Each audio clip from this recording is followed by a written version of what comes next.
नमस्कार दोस्तों, भारत को हिंदू राष्ट्र बनाने के लक्ष्य से 27 सितंबर 1925 में एक ऐसे संगठन को बनाया गया जिसे भारत सरकार द्वारा टोटली 3 बार बैन किया गया।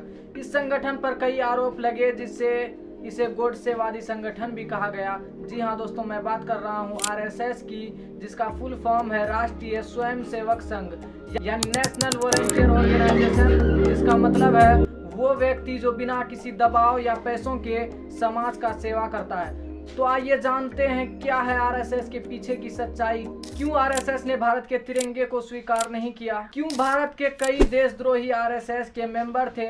आरएसएस करता क्या है? क्या हिंदू के अलावा और भी कोई धर्म के लोग इससे जुड़ सकते हैं? और सबसे बड़ा सवाल, क्या आरएसएस ही देश को चला रहा है? तो चलिए आज के इस वीडियो में सब कुछ जानते हैं पूरे डिटेल में।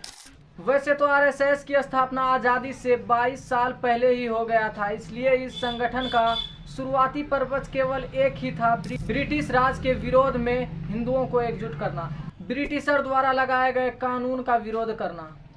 जब केवी हेडगेवार जी कॉलेज में पढ़ते थे तो उस दौरान कोलकाता में देश की आज़ादी के लिए लहर उठी और इससे हेडगेवार जी काफ़ी प्रभावित हुए और कॉलेज से पढ़ाई पूरी करने के बाद कई क्रांतिकारियों से मिलने लगे थे और इसी दौरान उन्होंने नागपुर महाराष्ट्र में संघ की स्थापना की। संघ की स्थापना के कुछ महीने बाद 17 अप्रैल 1926 को हेडगेवार जी अपने सभी मेंबर्स के साथ अपने घर में एक मीटिंग बुलाए।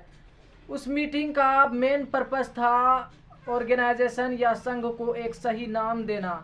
मीटिंग में शामिल सभी मेंबर्स संघ के नाम को लेकर अपने अपने ओपिनियन दिए, जिनमें 3 नामों को चुना गया। ये 3 नाम थे राष्ट्रीय स्वयंसेवक संघ और फाइनली संघ का नाम राष्ट्रीय स्वयंसेवक संघ दिया गया। गांधी जी ने 1934 में संघ के शिविर की यात्रा की और संघ में छुआछूत और जातिवाद जैसे भेदभाव नहीं थे और संघ की इस विचारधारा से गांधी जी बहुत प्रभावित हुए। जिसके बाद 15 अगस्त 1947 में भारत को आज़ादी मिली और भारत से अलग होकर पाकिस्तान एक नया देश बना।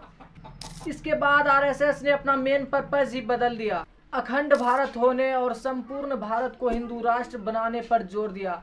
भारत के तिरंगे और कॉन्स्टिट्यूशंस को मानने पर इनकार कर दिया और तिरंगे की जगह भगवा झंडे को अपनाया। साल 1962 में जब नेहरू जी प्रधानमंत्री थे तब इंडो चाइना वॉर के समय आरएसएस ने भारत सरकार का साथ दिया। आरएसएस के सहयोग से नेहरू जी काफ़ी खुश हुए और 1963 में रिपब्लिक डे की परेड में आरएसएस को शामिल होने का इनविटेशन दिया।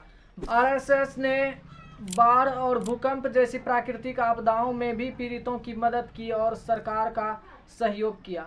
ये तो आरएसएस के अच्छे काम थे, लेकिन आरएसएस के कुछ काले कर्मों पर भी नज़र डालते हैं। आज़ादी से पहले जब भगत सिंह का केस कोर्ट में गया तो आपको जानकर हैरानी होगा कि भगत सिंह के खिलाफ अंग्रेज़ों के समर्थन में वकालत करने वाला वकील राय बहादुर सूर्य नारायण शर्मा, जो कट्टर हिंदू और आरएसएस के संस्थापक केवी हेडगेवार के मित्र थे, और भगत सिंह के तरफ से अंग्रेज़ों के खिलाफ वकालत करने वाला वकील था बैरिस्टर आसिफ अली।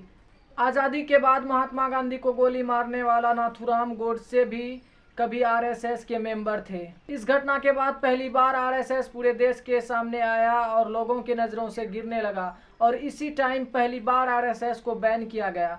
फिर इमरजेंसी के समय आरएसएस ने इंदिरा गांधी के सरकार को गिराने का प्रयास किया, जिससे इसे दूसरी बार बैन किया गया। इसी समय जनता पार्टी बनी, जो इंदिरा गांधी के खिलाफ पॉलिटिक्स की। जनता पार्टी से ही भारतीय जनता पार्टी बनी, जो आज भारत के सबसे स्ट्रॉन्ग पॉलिटिकल पार्टी के तौर पर खड़ा है। इसके बाद 1993 में जब बाबरी मस्जिद को गिराया गया तो उस समय बाबरी मस्जिद को गिराने में सबसे ज़्यादा कारसेवक आरएसएस के मेंबर थे और इस समय भी आरएसएस को बैन किया गया। यानी 3 बार आरएसएस को बैन किया गया पूरे देश के अंदर भारत सरकार के द्वारा। और अभी के टाइम में जो राम का नाम लेकर किसी की भी हत्या कर देते हैं, ये आरएसएस के ही मेंबर होते हैं। हमारे देश के प्रधानमंत्री नरेंद्र मोदी जी भी आरएसएस के ही देन हैं, क्योंकि ये महाशय भी लंबे समय तक आरएसएस से जुड़े रहे।